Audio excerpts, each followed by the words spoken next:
Welcome to this episode of Real Estate with Rusty. I'm Danielle Valley. And I'm Rusty Pop. And today we're here to talk to you about how to choose an agent to sell your home. Before we get started, we'd like to offer a quick market update. So the real estate market, as we all know, is very, very active out there today. Homes are selling very quickly, and we've kind of talked about this quite a bit before, as you know. I would say, though, that there has been some changes, especially in the last, I would say, 6 weeks or maybe even 2 months. Here in Santa Clara County, or in the Silicon Valley that we like to call it, we've seen inventory, that means the number of homes for sale, we've seen that actually increase, almost double. So we were around 650 to almost 700 homes for sale in the whole county, which is a super low number. And right now it's about 1,250. So the number has increased quite a bit, which is causing a little bit of a difference in the way that homes are marketed, and also a way in which buyers are able to get their offers accepted. Things have become a little bit easier with buyers having more choices. That being said, when buyers have more choices, sometimes it makes it more difficult to make a decision. And so what we're seeing is actually more hesitance with buyers, meaning that they're taking longer to make a decision, and therefore houses are sitting on the market quite a bit longer than they were. That being said, it's not that the market's not hot, it's not as hot as it was. And I was joking with a lot of people in the office the other day. We were saying basically that the market was like a hot tub of 105 degrees, and then we jumped in the pool, which is 92 degrees.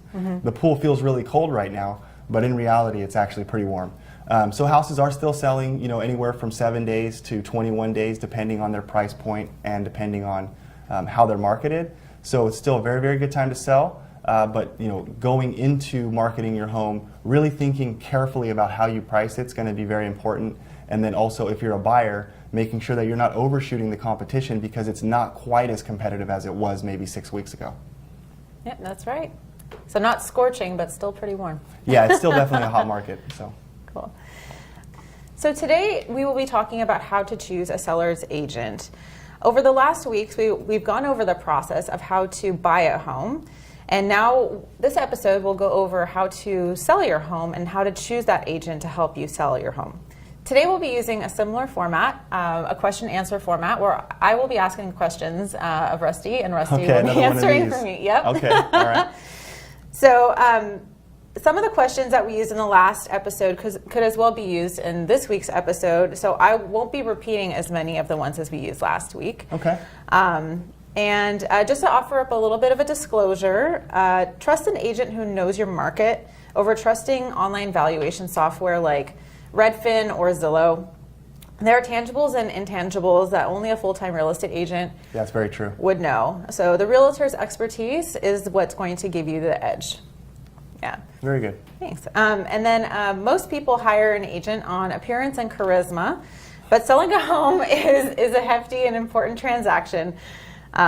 And sellers should really dig deeper to find out why one agent is better than another. A better approach, as most agents would say, would be for sellers to treat that first meeting like with a listing agent as an interview, and then ask a wide range of questions before they make a decision. Yeah, I think that's a very good idea. All right, well, here we go. Here's some basic questions, and then I'll let you know when we start getting to the harder ones. The first question, and I think we all know the answer to this, but it's, do you work as a full-time real estate agent? I think that's a really important question, Danielle, and I think that a lot of times I think the assumption is that us in real estate are all full-time, and that's just simply not the case. There's really a semi-low barrier to entry into the real estate business, and so getting a license and being able to transact real estate is actually, it's not a super difficult journey to get into the business, and therefore some people try to do it on the side, or maybe they have a full-time job and they do it on the weekends. I think in this current climate, it's probably not a good idea to work with an agent that is sort of in that category to sell your home, especially because what ends up happening is that they're not available to their clients throughout the day as much, and then you have to wait for lunch breaks, you have to wait for office breaks, or wait till 5 or 6 o'clock at night to get a hold of them. And a lot of stuff happens in real estate literally 24 hours a day, and that does include the working day too. So it's important that you hire a full-time agent. That's right. That's right. And then it's also important to ask about experience, right? So absolutely. How many years have you been in real estate would be another great question to ask. Yeah, so my answer to that would, I would tell a prospective home seller that I've been in the business for 16 years, and that through that experience, I've seen the ups and downs of the market, so I don't just know, what this market is like, which is very important, but I have perspective on history as well. So that comes into play. There's certain things that apply from my career that happened, 15, 16 years ago that don't apply anymore, to be honest. And there's things that are just business principles that, will always be true. So experience is very important. So along with experience, another great question to ask when you're interviewing an agent is, do you know my area? How many homes have you sold in this area?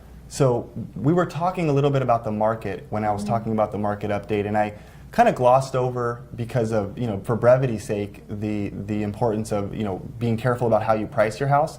That really comes into play when you're hiring an agent to sell your house, because if they don't know your specific neighborhood's market very well, they may steer you in the wrong direction in terms of how to price it, and also what to expect and how to present it. All of these things matter.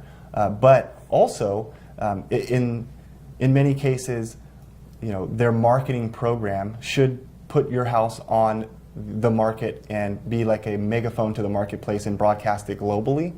So what I like to say is you should know the market specifically, but also be an agent that can market it globally, because really the marketing plan should work everywhere, if that makes sense. Yeah, and that leads me to my next question, which was, what is your marketing strategy for my home? And you can include, and we know about the online, so yeah. What else would we do? To put it in really, sort of a quick breakdown is really, marketing your home falls into 3 categories, and I've mentioned these before, which is preparation, presentation, and promotion. And then the 4th P obviously is price, right? And when you prepare a home, it should look a certain way. When you present it, there should be obviously a certain feel and look to it that's going to appeal to as many people as possible. And then the promotion side of it, which I think is what your question is at the core, it should be global. Online is a very large part of that, because that is where every buyer is really going to be starting their search, especially here in the Silicon Valley or in the Greater Bay Area. Our buyers come from everywhere, and so they're really going to be looking at your home online. So making sure that it's marketed and syndicated, not just through the MLS, but through other avenues, such as obviously the obvious ones, Redfin, Trulia, and Zillow, but also their social media avenues, as well as many others. There's certain things that some agents do that others don't as well. For example, I have a team that I work with, and through that I'm able to also let every single homeowner that lives in your neighborhood know about your listing, without having to drive by and see the sign. So what I do is I usually have people call all the neighbors and let them know about it, to find out if they have friends or family that are looking to live in the same neighborhood. And we do the same thing with either mailers, meaning we mail out postcards, or we actually drop flyers on doorsteps, and really try to do everything we can on everything we do to maximize the exposure of the house. So it's a pretty comprehensive plan. So online, door-to-door, knocking, dropping off flyers, and then really marketing the open house, the events. And we do it by phone, by email, by mail, and then also by the internet as well. So. Perfect. That's really great. Can I ask how many clients you normally represent at a time? Yeah, that question I think is going to vary. Or should I say, the validity of that answer should vary from agent to agent. So, for example, if an agent has a team and has very specific processes in place that will allow them to work with more than 1, 2, or 3, or 4 clients at a time, that should be factored in. I personally am currently, I think I have like 7 coming soon listings, and then I'm working with a very small handful of buyers. My team, on the other hand, is working with a great number of buyers, and so as a result of that, I have to have processes in place that allow me to service that kind of business. And one of the things that a seller like yourself should really keep in mind is that when you're interviewing different agents, interviewing an agent without a team doesn't mean that they can't service you just as well, but they're probably going to have a smaller bandwidth of number of clients that they're working with. And then also, the bigger teams probably may not serve you as well either, because sometimes then you can feel like you're put on an assembly line where each time you move to a next phase throughout the process, you're talking to a different person who has a quote-unquote specialty. That's good as well, but it doesn't have that same concierge service feel. It doesn't have that same personal touch. And I think when you're selling your largest asset, that's important. So, if I was to choose myself, or if I were to recommend what type of a real estate agent my mom should hire or my sister should hire, I probably would say somewhere in the middle, where somebody has, a large number of clients, large enough to where they really know the marketplace well because they're really working in it on a consistent basis. And then they have to have the processes in place in order to, handle that kind of business, but not to the point where they have so many clients that you're going to just feel like you're working with Chase Bank or something something really huge, right? So a balance between the two. Perfect. Wonderful. Okay, so now we're moving on to intermediate questions. Okay, so you it's going to get past harder. all of my Okay. basic questions. So. Excellent. Can I ask, what was your average list price to sale price ratio in the past year? And not necessarily your particular price ratio, but if you want to Sure. explain what that is. So the question is basically asking what did you list homes at on average, and how does that compare to what price they actually sold at? And just like a lot of these questions, I think there's so many, not gray area is the wrong word, but there's so many nuances to pricing that although I think that's a valuable question, it doesn't really tell the whole story. And I'll tell you why. So for example, you could have 9 out of 10 homes in your recent past sell for 110% over asking. And then you had one home that was very unique and took a lot longer to sell because there's only one specific buyer that would want that house. For example, I sold an orchard in Hollister. There's really only one buyer that's out there, or 2 buyers at a time, that are looking for an orchard in Hollister, especially at the price point that we were at. And the home itself, was in condition such that you had to have cash in order to buy it. That one took 6 months to sell, and it took probably 1 or 2 price reductions and sold, I think, maybe like 95% of the actual list price. Whereas I have other homes that sold at the exact same time that were on the market for 3 days and sold for 120% of the list price. And that was a function of being listed probably below market value to stay in line with what buyers expect. So although that question's valuable, that one anomaly could throw the average off. So I think a good agent will be able to share those numbers with you, but at the same time also explain any anomalies or kind of break it down for you and show you the nuances as well. And that's a really good way to find out if they know what they're talking about, because if they can explain that, they're probably better than the average agent. All right, so we were talking about having a team. Yes, And so I wanted to get a little bit more in depth about that. What type of support staff or resources do you have? What happens if you're unavailable and a buyer or a broker wants to come and see the property? That is going to vary again. It's going to vary a lot. There are plenty of really solid agents that will do a perfect job for you that work on their own, just as solo agents. Maybe they have or do not have a full-time assistant. And then there are other agents that will do a very, very good job for you as well, just as good if not better, and they have a full team. So it's going to be really about that person and how they've structured their particular business. In my case, I do have a team which creates support. That basically means that there's never going to be a time when any of my clients won't be able to get a hold of somebody who will be able to, if not answer the question, find it for them quickly. I think even the people that don't have a team, that are just solo agents that are working by themselves, they typically may not have somebody that's completely under their wing, or somebody that's actually an employee of their company that works for them directly, but they always do have support, whether it be an admin in the office that works for multiple agents. They'll have other agents that they have a great relationship with that they can rely on when they're on vacation or when they're out of the office, and they've worked all that out. So I think getting down to the core of that question as a home seller is just to find out not necessarily whether you have a team or not, but whether or not you have the support, and what does it actually look like? Because it's easy to say, yes, of course I have the support, but can you show me what that looks like? Okay, fair enough. So you're at a listing presentation in someone's home, and they ask you, what are the drawbacks of my home? And obviously they're building up to asking about what you would think, or what you would price their home at, right? So how would you answer that? So that's a very touchy subject, because all of us that own homes, I think, your home is your castle. And whether or not it's exactly like the neighbor's house that just sold or not, everybody has their own perceptions of what is a positive and what is a negative. What I try to do in most cases is not so much talk in terms of, what is a drawback of a home, but what is a distraction rather, because I think that ultimately is what's going to make a buyer want to move forward quickly and at a great price or not is how many distractions there are. There are certain things that you can't fix. For example, if it's on a busy street or if it backs a freeway. That's something to bring to a seller's attention. They probably already know, but it's good to bring it up because that will affect the value and the marketability of the home. Other things like if there's a bedroom and then in order to get to that bedroom you have to walk through another bedroom and they both share the same bathroom, that's kind of a functional problem within the floor plan of the house that will deter some buyers. So that's something that you would probably want to bring up to a seller's attention. I think at the end of the day, my approach is to be very, very honest with sellers, but also, of course, be as polite as possible. But I need to let them know, these are things that buyers are going to think about your home. So we need to, number one, is address them if possible. And then if we can't address them, then we need to just know going in that they may factor into the price somewhat. Awesome answer.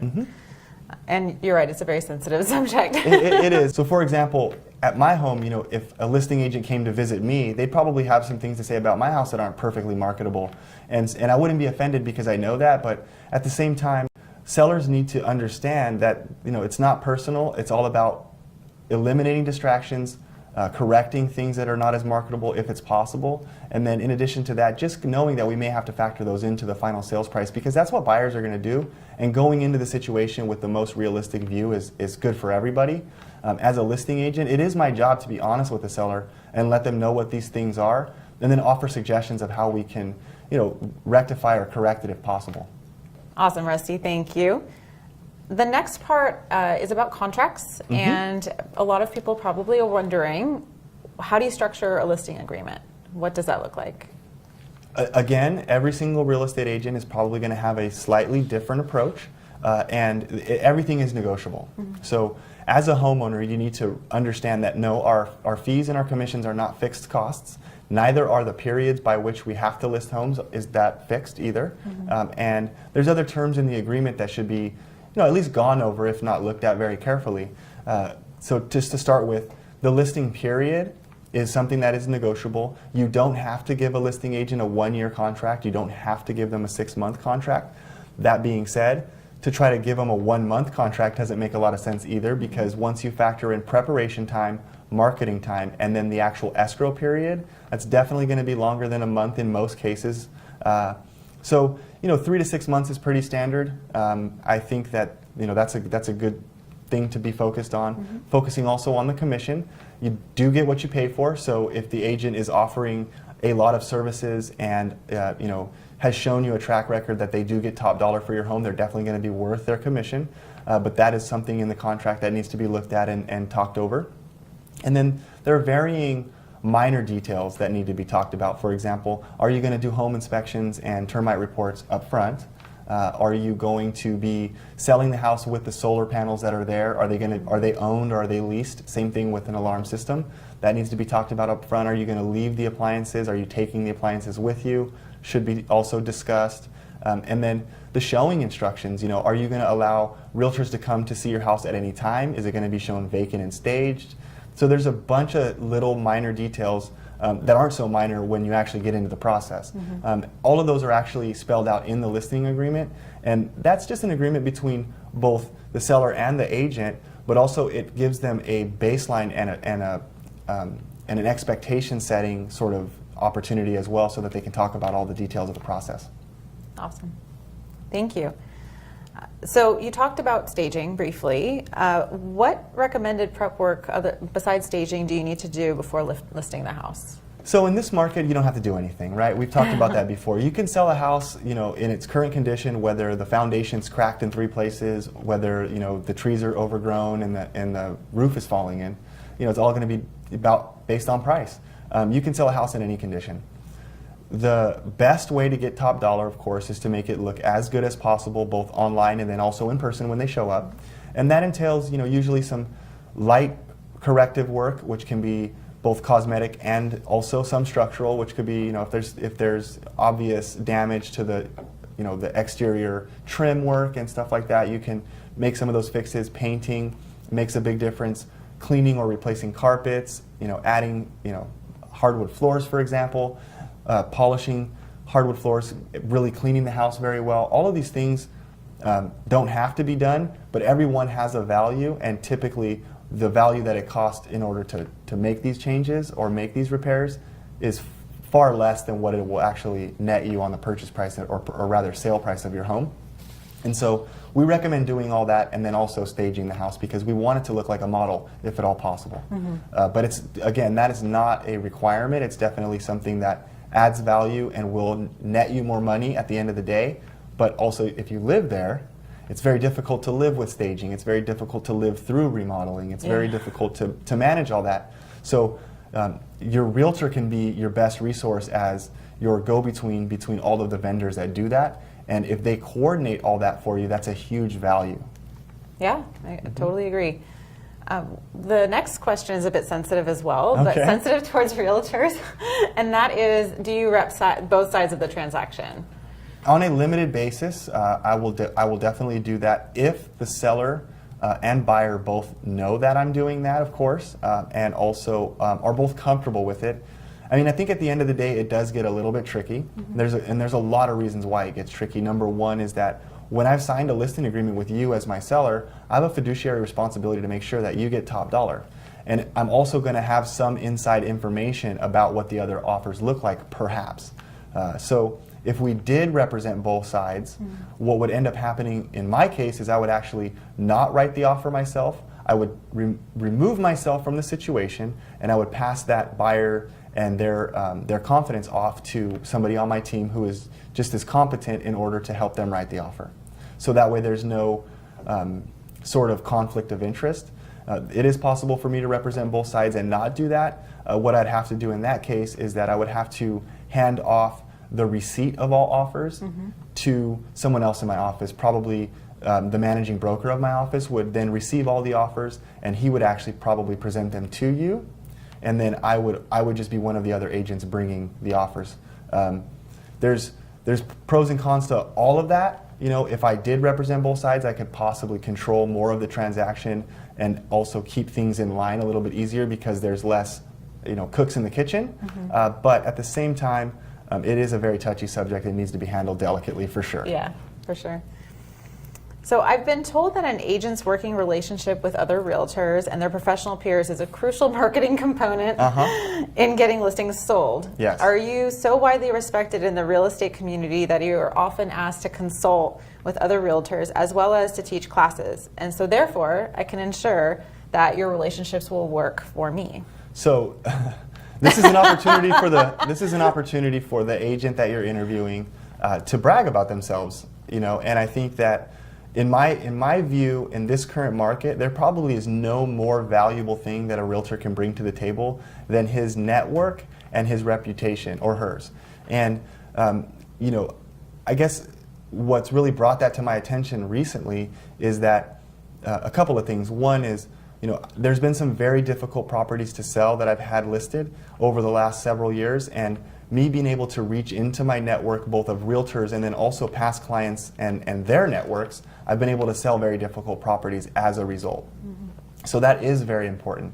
In addition, I can pretty much tie any sale that I've done over the last several years to a relationship that was made with the other realtor or with somebody in the industry that allowed me to make that transaction happen at the price that it did and as smoothly as it did.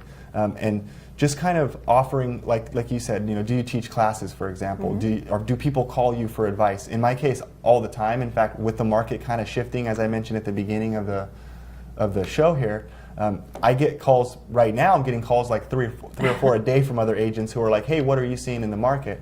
And so, having an agent that has that kind of reputation will definitely benefit you. And I think also just being the type of agent that is willing to share with others just kind of shows a level of integrity that is higher than other agents. My philosophy is that I love to share and collaborate because I think we're a network that needs to help each other out in order to make things happen more smoothly for the homeowners and the home buyers. In addition to that, I don't feel any jealousy or any kind of worry that they're going to take my ideas and use them if I teach a class. I hope that they do. So, I think I'm going on a little bit long on this question, but to be perfectly honest, I think it's very important. And having an agent show you that they do have that ability, and actually maybe some stories or even some evidence of it would be pretty cool. Yeah, it's totally valuable for all agents. We'll be right back after this break. How do you advertise your business? Are you relying on signs and flyers or using an online campaign? Did you know that TV ads and commercials are the most proven method of promoting or attracting new customers to your business? Whether it's a sole proprietorship, a family business, or a corporation, marketing your business with A&B is the best return on your advertising dollar. So the question really isn't whether you should advertise your business with A&B. Rather, it's why you wouldn't. Contact us to find out the various commercial packages we have to offer.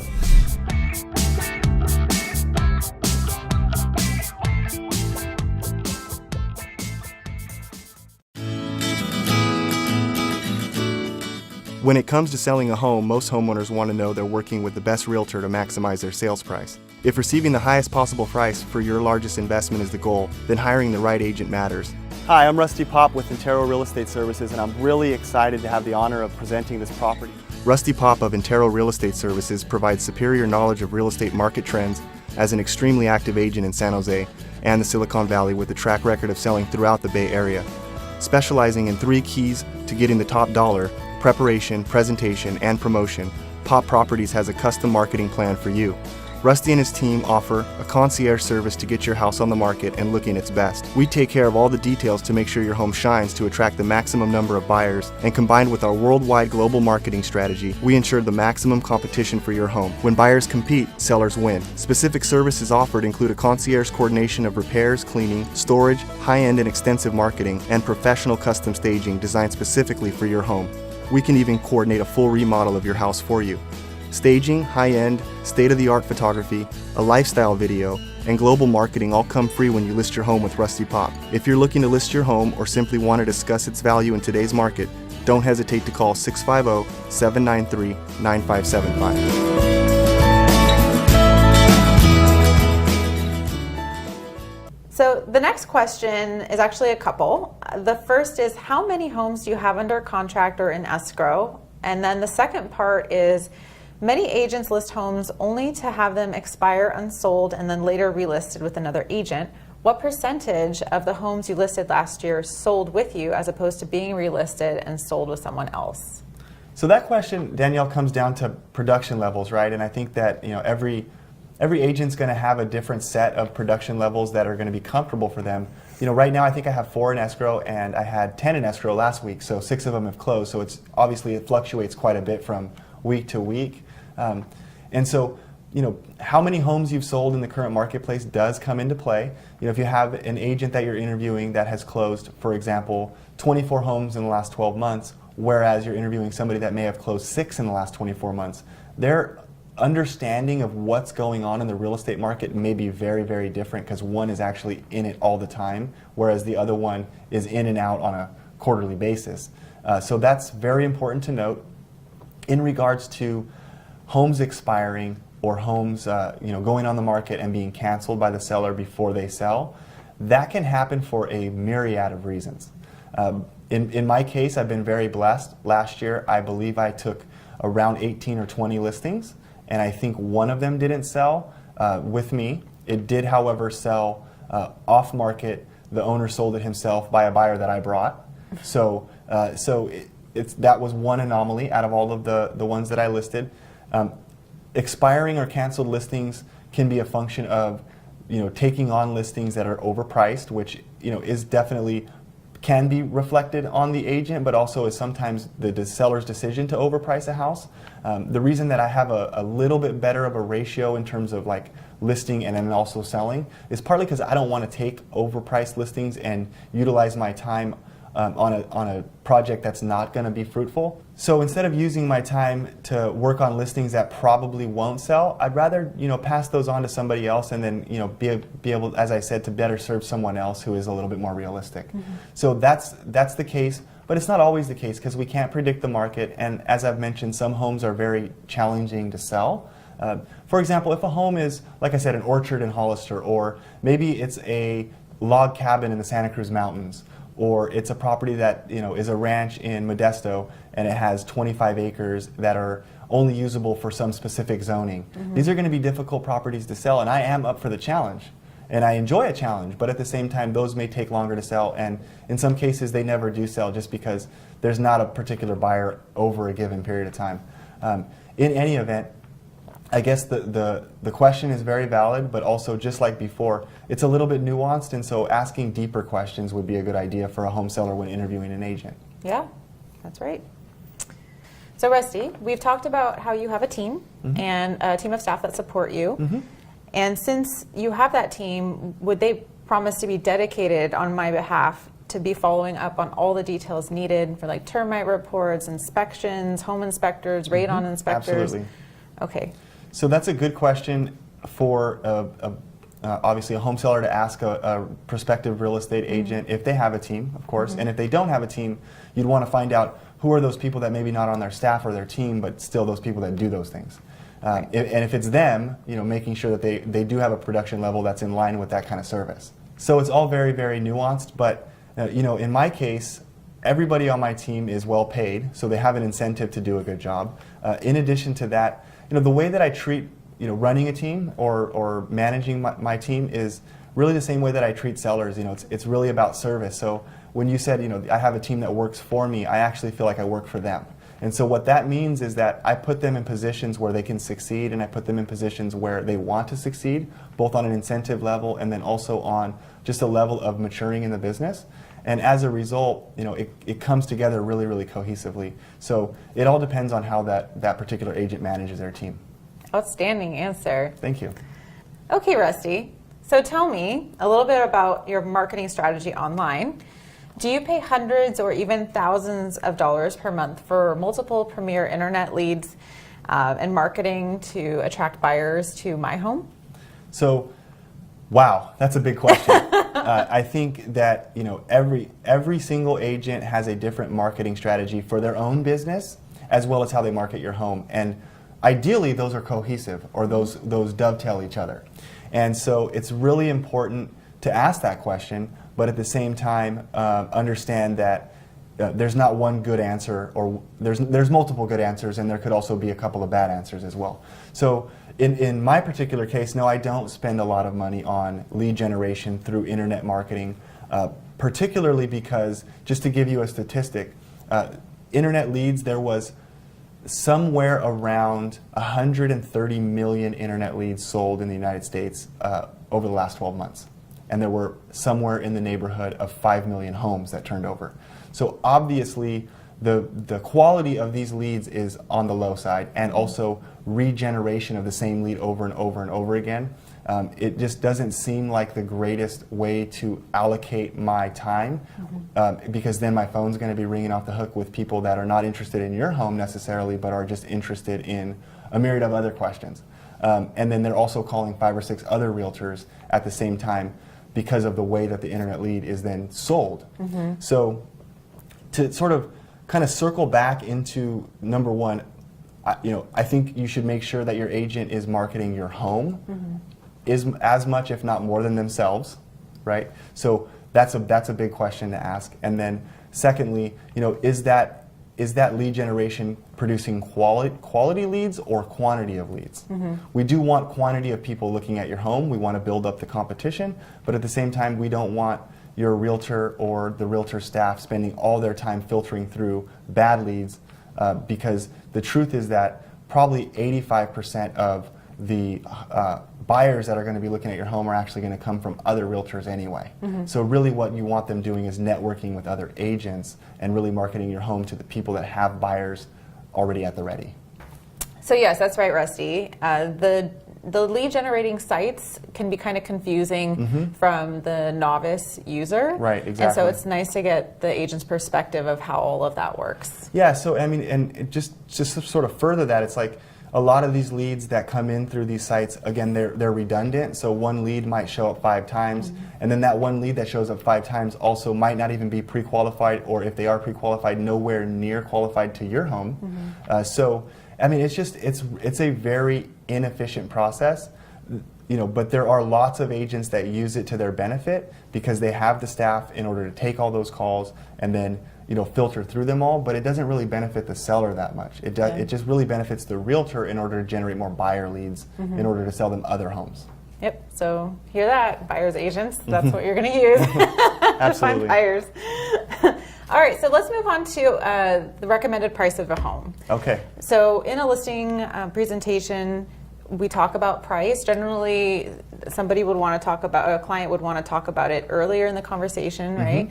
But in order for you to have a good feel for each other, it's probably best to reserve that closer to the end, right? So it's such a huge question, and it's probably the largest, most important thing that you can do in order to get your house sold for the right price and also for in the shortest amount of time. So it's really your number one marketing piece. So it is important to leave that to last. There's a couple of things that I like to do as a listing agent is when I'm speaking with a prospective seller, I'd like them to give me a tour of the house because I've already reviewed all the comparables. Hopefully I know their neighborhood well. I probably have driven by all the houses and also looked at all the interior photos if I haven't already seen that house in person. And so I'm going to want to be in my mind coming up with some adjustments for how their house differs from the previous sales. So that's one piece of that conversation, right, is how do we adjust? Yes. And then also important is to bring it up at the end because it's the biggest question mark in a seller's mind. Both as they're evaluating agents, they're probably going to want to work with an agent that tells them what they want to hear, which is not always the best for them, right? But also, what I found is if we talk about price up front, then all the other valuable information of the questions that you asked previously are no longer as well heard because they're now running through in their mind the price, instead of thinking about those questions and digesting them. So leaving it to the end is very important, and pricing the home is also very important. Does that answer the question, or was there more to it than that? Yeah, no. Well, you brought in the CMA, so that's why I asked the question. I wanted you to be able to bring up the comparable market analysis and how pricing the home is very individualized. It is very individualized. And definitely taking a tour is the best way because you'll find the features that the seller loves the most. Right. And there are some things that they may have not realized to talk to you about. Yeah, so. Both positive and negative. They might not know that something is very valuable to the existing buyer pool that we would want to not only point out but accentuate.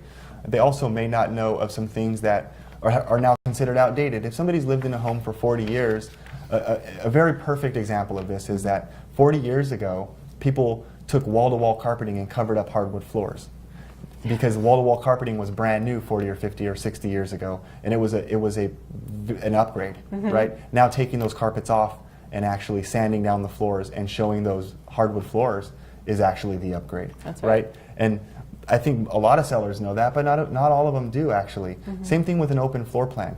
If a home was built in 1950, an open floor plan is very uncommon. Yep. And the buyers now prefer that, right? So there's just a lot of things to talk about that I think come up in those conversations about price, and we just kind of have to work through it. Yeah, especially those functional items that you were talking about, and absolutely the busy street, the location. Thank you so much, Rusty. That was very helpful, very informative. Excellent. Super Great educational. Yeah, thank you. Thank you. So for the last piece, I just wanted to go over the information that we talked about over the past episode. The process works best when everyone communicates frequently, trusts each other, and works together as a team. We can line up all of the homes we have sold, and it is clear that the sellers who gave us larger budgets, more freedom to do what we thought would help sell their homes, and helped us with the work, made the greatest profit the quickest. Sellers often want to price their homes higher than advised, and many agents will go along with this in order to keep their clients happy. However, the very best agents know that telling the homeowner the truth is more important than getting the seller to like them. So that's it for today. Thank you so much for joining us on Real Estate with Rusty. I'm Danielle Valley. And I'm Rusty Pop. And we'll see you next week.